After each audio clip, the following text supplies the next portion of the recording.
ఆ తర్వాత ఏతాశ్చ సహ యజ్ఞేన ఏతాశ్చ సహ యజ్ఞేన ప్రజానాం కారణం పరం పరావర విధ ప్రాజ్ఞ తతో యజ్ఞాన్ వితన్వతే. సరే, ఇవన్నీ కూడా ప్రకృతిలో కొన్ని లభించేటువంటి వీటన్నిటితో పాటు ఇవి ఏ విధంగా ప్రజలకు కూడా వారి యొక్క అవసరాలను తీర్చేవిగా ఉన్నాయి అనే దాని గురించి చెప్పబడింది. ఏతాచ సహ యజ్ఞేన ప్రజానాం కారణం పరం. అంటే ఇది యజ్ఞంతో పాటు ఒడ్లు ఉన్నాయనుకోండి, గోధుమలు ఉన్నాయి, ఇవన్నీ మనం కూడా తింటున్నాం కదండి. యజ్ఞ ఆగాదులకే కాదు, మనకు కూడా ఆహారంగానే అది ఉపయోగపడుతుంది అనమాట. కాబట్టి ఈ ధాన్యాలన్నీ కూడా యజ్ఞముతో పాటు జనులు వృద్ధి పొందడానికి పరమ కారణములు అవుతున్నవి. ప్రజానాం కారణం పరం ఏతాచ సహయజ్ఞేన. సహయజ్ఞేన అంటే ఏమిటి? యజ్ఞములకు పాటు ప్రజలకు కూడా ప్రధాన కారణం కనుక పరావర విధులైనటువంటి ప్రాజ్ఞులు పరా అవర విధ అన్న. విధ అంటే ఏమిటి? తెలిసినటువంటి వారు అని. ఏమి తెలిసినటువంటి? పరావర అంటే పరా అంటే ఏమిటి? కారణము. అపరం అంటే కార్యములు. పర పరము అపరము. పరావర విధ అనగా యజ్ఞము కారణము, ప్రజలు కార్యము అని తెలిసినటువంటి వారు పరావర విధ. అంటే ఇహలో ఇంకో అర్థంలో చెప్పుకుంటే పరావర విధులు అంటే ఏమిటి? విధులు అంటే తెలిసిన వారు అని అర్థం అనమాట. ఇహల్ విత్ అంటే తెలిసినటువంటి వారు. ఇక్కడ ఇహలోక పరలోకాలకు సంబంధించు ముందు వెనకలు తెలిసిన పండితులు యజ్ఞాలను విస్తరిల్ల చేశారు. యజ్ఞాన్ వితన్వతే. వితన్వత అంటే ఏమిటి? విస్తరిల్ల చేశారు.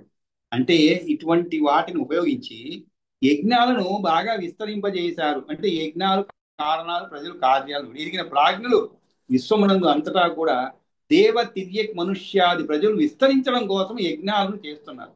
దేవ తిర్యక్ మనుష్యాది ప్రజలు విస్తరించడం కోసం యజ్ఞాలు ఎందుకు చేస్తారంటే అందరూ క్షేమంగా ఉండాలి. క్షేమంగా ఉండాలంటే ఏమిటి? అభివృద్ధి చెందాలి. అభివృద్ధి చెందడం ఏమిటి? అటు ప్రజలు అభివృద్ధి చెందాలి. ప్రజల అభివృద్ధి అంటే ఏమిటి? అంటే తర్వాత తర్వాత తరాలు పుట్టాలన్నమాట. అంతతో ఆగిపోకూడదు. ఈ మధ్యకాలంలో రెండు సంఘటనలు చూశాను. అంటే లెక్కలు వేస్తూ ఉంటే ఒక్కొక్క తరానికి మారుతూ మారుతూ వస్తే మొదటి తరంలో ఒక 10 మంది ఉన్నారండి పిల్లలు. దాంట్లో 7 మంది ఏమో మగవాళ్ళు ఉన్నారు. ఆ తర్వాత 7 మంది అంటే వాళ్ళ వంశం అలా వృద్ధి చెందుతూ వస్తుందన్నమాట. ఆ తర్వాత ఈ 7 మంది మగవాళ్ళు లెక్క వేస్తే ఒక్కొక్కరికి ఇద్దరు ముగ్గురు పిల్లలు అలా వచ్చారు. సరే, అక్కడికి పర్వాలేదు. ఇక చివరికి వచ్చి చూస్తే ఆ కుటుంబంలో అలా తగ్గి తగ్గి తగ్గి చివరికి ఒక్కొక్కరికి ఒక్క అబ్బాయికి మాత్రమే ఒకే ఒక అబ్బాయి అన్నమాట. మిగిలిన వాళ్ళందరూ అమ్మాయిలు. అంటే ఏమిటి? ఆ ఒకవేళ దురదృష్టవశాత్తు ఈ చివరి వాడికి రేపు సంతానమే లేదు లేదు అందరూ అమ్మాయిలు అనుకోండి, ఆ వంశం అక్కడితో నిలిచిపోతుంది. కాబట్టి అలా కాకుండా వంశ అభివృద్ధి అంటే అమ్మాయిల వల్ల మన వంశం పెరగదు. ఆమె ఏంటి కోడలుగా పోతుందో అక్కడ వృద్ధి చెందుతూ ఉంటుంది అనమాట ఆ వంశం, మన హిందూ ధర్మ ప్రకారం. కాబట్టి ఆ విధంగా వంశ వృద్ధి కోసం ప్రజలు ఏం చేస్తున్నారు? యజ్ఞాలను విస్తరిల్ల చేశారు. కాబట్టి మొత్తానికి ఇవన్నీ కూడా లోక కళ్యాణార్థమే చేస్తారు. ఏ యజ్ఞం కూడా దాని యొక్క ముఖ్య కారణం అదేనండి. ఏ యజ్ఞం చేసినా కూడా లోక కళ్యాణార్థమే చేయబడుతుంది అనమాట. అదే మన హిందూ ధర్మంలో ఉండేటువంటి గొప్పదనం. ఏదో ఒకరి ప్రత్యేకంగా ఒకరి గురించి, ఒకరి వృద్ధి గురించి చేసేటువంటిది కాదన్నమాట. లోక కళ్యాణం చేసేది. కాబట్టి ఈ విధంగా ఏతాచ సయజ్ఞేన ప్రజానాం కారణం పరం పరావర విధ ప్రాజ్ఞ తతో యజ్ఞాన్ వితన్యతే. మరి ఆ తర్వాత ఏం జరిగింది? అహని అహని అహని అహని అన్నారు. అహని అహని అంటే ఏమిటి? ప్రతిదినం అని అర్థం అండి. అహం అంటే ఏంటి? అహని అంటే ఉదయం అని. ఆ ఉదయం అంటే ఏమిటి? ప్రతిరోజు అని అర్థం అనమాట. అహని అహని అంటే ప్రతిదినం కూడా మునిశ్రేష్ట, ముని సత్తమ, మునిశ్రేష్ట అహని అహని అనుష్ఠానం యజ్ఞానాముని సత్తమ ఉపకారకరం పుంసాం ప్రియమానస్త శాంతిదం. శాంతిదం. దమ్ అంటే ఏమిటి? ప్రసాదించేది ఉంటుంది. శాంతిదం అంటే ఏమిటి? శాంతిని ప్రసాదించేది అని అర్థం. శాంతిదం. కాబట్టి వరదం అంటుంటాం. అంటే వరమును ఇచ్చేటువంటి వాడు వరదం అంటే. దమ్ అంటే ఇవ్వడం అని అర్థం సంస్కృతంలో అన్నమాట. ఆ తరువాత క్రియమాణస్య అంటే ఏమిటి? చేసేటువంటి. ఉపకారకరం పుంసాం అంటే ఉపకారం అవుతుంది. ఏమిటి? ప్రతిదినం కూడా పంచమహాయజ్ఞాలను అనుష్ఠానం చేయటం వలన పంచమహాయజ్ఞాలను అహని అహని అనుష్ఠానం యజ్ఞానాముని సప్తమ ఏమవుతుంది ఉపకారకరం పుంసాం క్రియమాణస్య శాంతిదం అని చెప్పారు. ఇక్కడ ఒక గొప్ప విషయం చెప్పబడింది అనమాట. అంటే మనం ఎవరు ఊహించినటువంటి విషయం అన్నమాట. ఉదాహరణకి ఇక్కడ శాంతిదం అని చెప్పారు, అంటే శాంతిని ప్రసాదిస్తుంది చెప్పారు. బాగానే ఉంది. ఇప్పుడు మనమంతా హాయిగానే ఉన్నాం కదండి, మనమంతా శాంతిగానే ఉన్నాం కదా. ఏదో మన కుటుంబాలు సక్రమంగా చేసుకుంటున్నాము, దైవ కృప వల్ల అందరూ కూడా ఏదో చిన్న చిన్న బాధలు వస్తే కూడా శాంతిగానే ఉన్నాం. కానీ ఇంకా కూడా శాంతి ఇవ్వవలసిన కారణం ఉన్నది కొన్ని. ఈ యజ్ఞయాగాదుల వలన అటువంటి శాంతి కలుగుతుంది. ఏమిటకి ఏమిటి ఆ శాంతి అంటే, ఇక్కడ కొన్ని సూక్ష్మ జీవనాశనం ద్వారా పంచశూనాలు పొందుతున్నారు ప్రజలు. అంటే మనమంతా కూడా మనకి తెలియకుండానే కొన్ని జీవనాశనం జరుగుతుంటాయి. సూక్ష్మ జీవనాశనం అంటే మనం ఏమి కుక్కల్ని నక్కల్ని మనం వేటాడటం లేదు, జంతువులు వేటాడటం లేదు. అయినా కూడా ఒక సూక్ష్మ జీవనాశనం ద్వారా మనం కొన్ని పాపాలు పొందుతున్నామండి మనకి తెలియకుండానే. అవే దాటినే పంచశూనాలు అంటారు. అంటే పంచశూనాలు పొందుతున్నాం అన్నమాట. దేనికని సూక్ష్మ జీవ నాశనం ద్వారా, అంటే పంచ పాపాలు అనుకున్నాము. పంచశూన అంటే పంచపాప. కాబట్టి ఇటువంటి పంచశూనాలకి ఈ యొక్క శాంతి కలిగేందుకోసం యజ్ఞాలు చేస్తున్నాను. ఈ యజ్ఞాలు ఎటువంటివి? పోగొట్టి శాంతిని ప్రసాదిస్తుంది. ఈ యజ్ఞాలు ఎటువంటివి? బ్రహ్మయజ్ఞం అని, పితృయజ్ఞం అని, దైవ యజ్ఞం అని, భూత యజ్ఞము, మనుష్య యజ్ఞం అనేటివి పంచయజ్ఞాలు అన్నమాట. ఇక్కడ బ్రహ్మయజ్ఞం, పితృయజ్ఞం, దైవయజ్ఞం, భూతయజ్ఞం, మనుష్య యజ్ఞం అనేవి పంచయజ్ఞాలు. మరి గృహస్థులు చేసేటువంటి సూక్ష్మ జీవనాశనం ద్వారా పంచశూనాలు పొందుతున్నా అని చెప్తా, అంటే పంచపాపం. అవి ఎలా జరుగుతాయి, ఎలా మనకి సంక్రమిస్తున్నాయి అంటే, గృహస్థులు అంటే మనం ఊహించలేనివన్నీ. చేట చేట అంటే తెలుసు కదండి, చేటలు అంటే మనం బియ్యాన్ని దాంట్లో ఒడ్లు ఇవన్నీ వేరు చేసేటువంటి దాంట్లో ఉండేటువంటి రాళ్ళు ఉపయోగించేటువంటి సాధనం. ఈ రోజు చేట అంటే చెప్పవలసిన పరిస్థితి ఏర్పడింది. సరే, చేట, రోలు, అలుకుట, సన్నికల్లు, పాత్ర శుద్ధి మున్నగు క్రియలయందు ఉపయోగించేటువంటి సాధనాల ద్వారా జరిగేటువంటి సూక్ష్మ జీవనాశనం. నిజంగా మనం ఎంతటి దయాదుహృదలో చూడండి. కానీ అవి తప్పవు మనకి. ఎందుకంటే అవి లేకుంటే మనం జీవించలేము. అలా చేసుకొని మనం దాన్ని శుభ్రపరచుకొని మనం తినాలి. ఆ క్రమంలో కొన్ని పాపాలు చేస్తాం, వాటినే పంచశూనాలు అంటాం. మనం చేసి తెలిసేది కాదు, తెలిసి ఏమో అయినా కూడా జరుగుతూ ఉంటాయి అన్నమాట. కాబట్టి ఈ పంచశూనాలకి పంచశూనా గృహస్థ ఈ ఏమిటది పంచశూనాలు అనే దానికి, పంచశూనా గృహస్థస్య చుల్లి పేషణి ఉపస్కర ఖండని చోదకుంభచ్చ వద్యతేయాచ వాహయన్ వాహయాన్ వాహయన్. కాబట్టి ఈ విధంగా జరిగేటువంటి పంచశూనాలు అన్నమాట. అంటే చుల్లి అంటే పొయ్యి అని అర్థం అండి. పేషణి అంటే ఏమిటి? సాన రాయి పేషణి అంటే. రోలు అంటే ఉపస్కరం అని. ఖండని అంటే ఏమిటి? ఖండని అంటే కత్తి ముక్కలుగా కోసేది అని అర్థం. ఖండని అంటే కత్తి, కత్తి ముక్కలుగా కోసేది అండి. కత్తి ముక్కలుగా కోసేది. తేడా చూడండి మళ్ళీ. కత్తి ముక్కలుగా కోసేది కాదు ఇది, కత్తి ముక్కలుగా కోసేది. ఉద కుంభం అంటారు, అంటే నీటి కుండ. అంటే ఈ పంచశూనాలు ఎలా ఏర్పడితే చెప్తున్నామాట. హాని హాని అని చెప్పబడింది ఇక్కడ. దానికి పొయ్యిలో కట్టెలు మండించినప్పుడు ఏమవుతుంది? కట్టెల్లోని చిన్న చిన్న పురుగులు కాలిపోతాయి. మనం ఎవరన్నా ఊహించుంటామండి ఇవన్నీ కూడా. అది కూడా ఒక పాపమే. కాబట్టి మనకి తప్పదు, విధి లేదన్నమాట. ఇంకా వాడిని మనం ఎక్కడ వెతుక్కుంటూ కూర్చోలేం కదండి. కాబట్టి పొయ్యిలో కట్టెలు మండించినప్పుడు కట్టెల్లోని చిన్న చిన్న పురుగులు కాలిపోతాయి. దానివల్ల కలిగేటువంటి పాపము. బండరాయి మీద మరొక రోకలి వంటి బండని పెట్టి పదార్థాలను పచ్చడి చేసినప్పుడు, లేదు రోట్లో వడ్లు మున్నగు వాటిని దంచినప్పుడు, కత్తితో పండ్లు కూరగాయలు కోసినప్పుడు, అట్లాగే నీటి కుండను అంటుకొని సూక్ష్మజీవులు ఉంటాయి. ఆ కుండను కడుగుట వంటి వాటి వలన తెలియకుండానే సూక్ష్మజీవులను చంపుతాం అన్నమాట. కాబట్టి ఇవన్నీ కూడా పంచశూనాల కింద వస్తాయి. పంచశూన గృహస్థస్య చుల్లి పేషణి ఉపస్కర ఖండని చోదకుంభశ్చ వధ్యతేయాచ వాహయన్. కాబట్టి ఇటువంటి వాటిని చంపేందువలన కలిగినటువంటి పంచశూనాల వలన మనకి వాటి నుండి ఆ పంచశూనాన్ని రక్షణ కలిగించేందుకోసరము మనుష్య యజ్ఞం అనేటువంటివి మనం చేస్తుంటాము.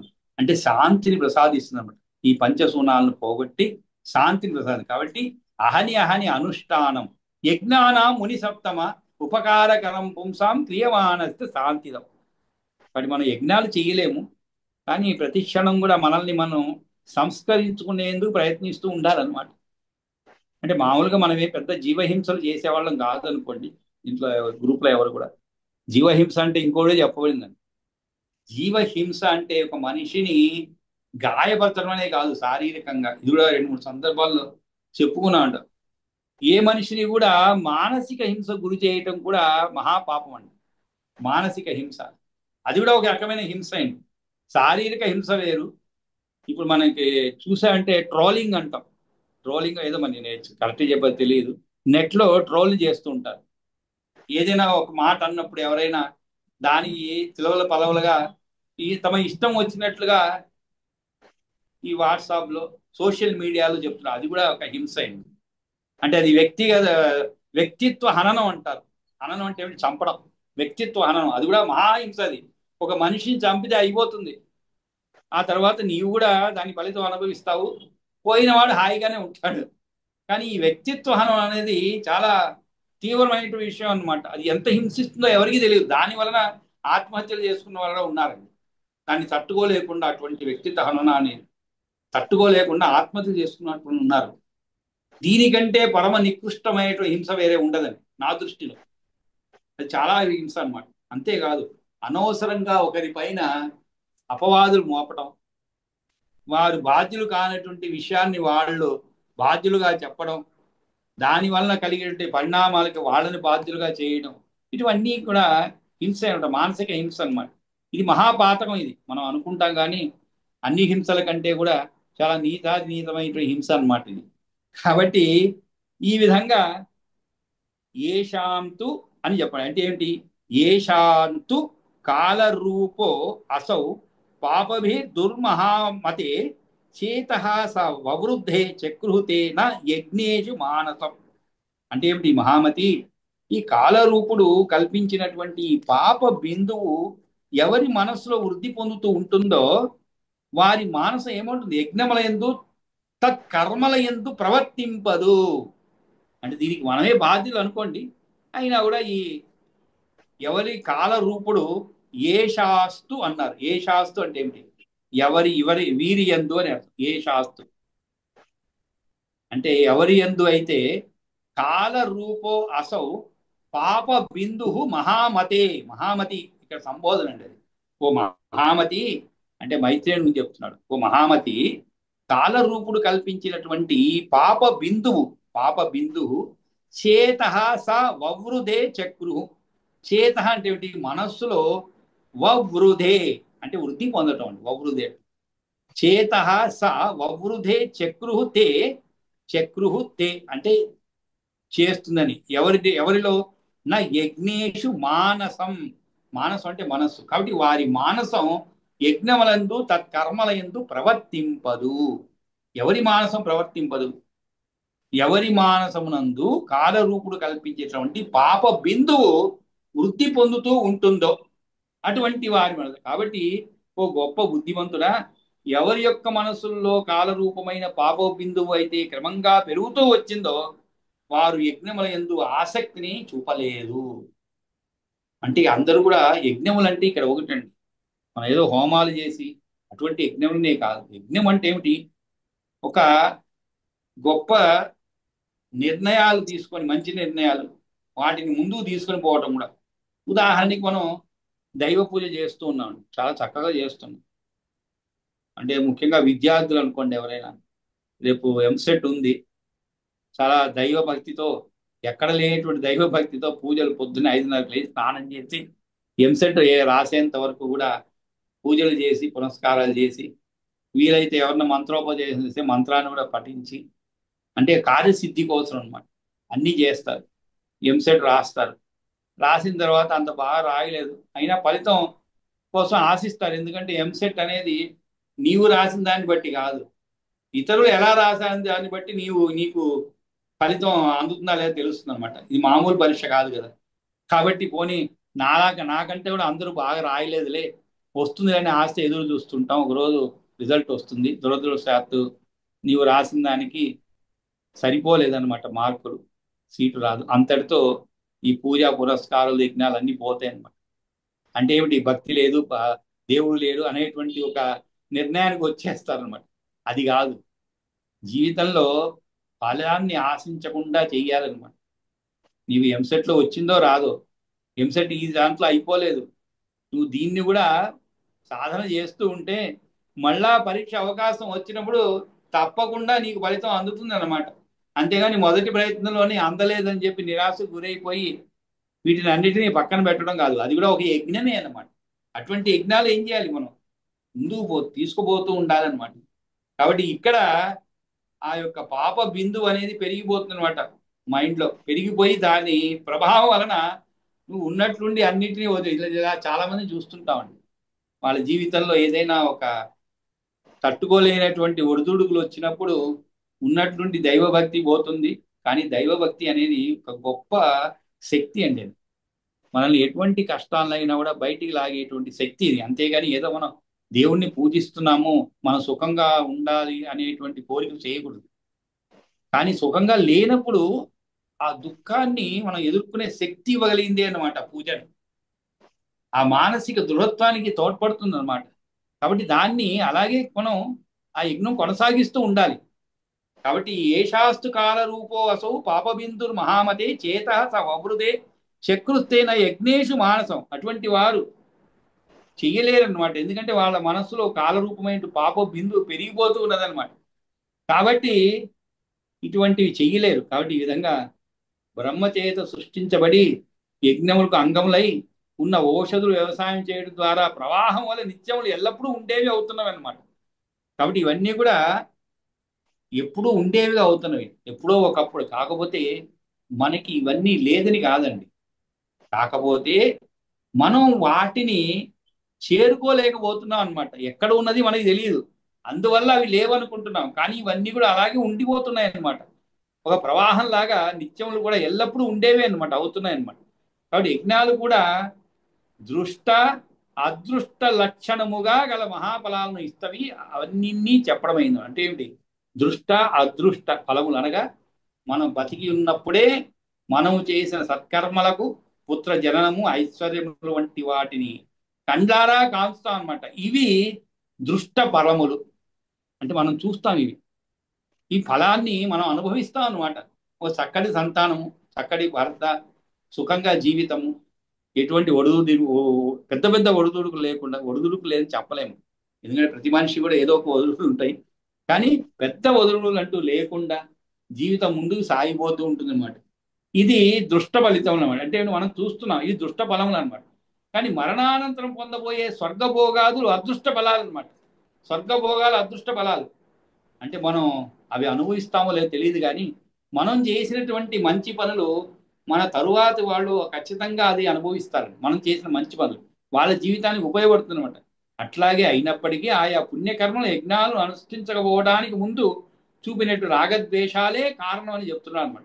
ఏషాంతు అని చెప్పబడింది అనమాట. కాబట్టి ఈ విధంగా సమయం కూడా అయిపోవచ్చింది. ఏషాంతు కాల రూపోవసో పాపబిందు. ఇంతవరకు మనం నిలిపేసి ఈ రోజుకి మంగళం పాడుతున్నాం.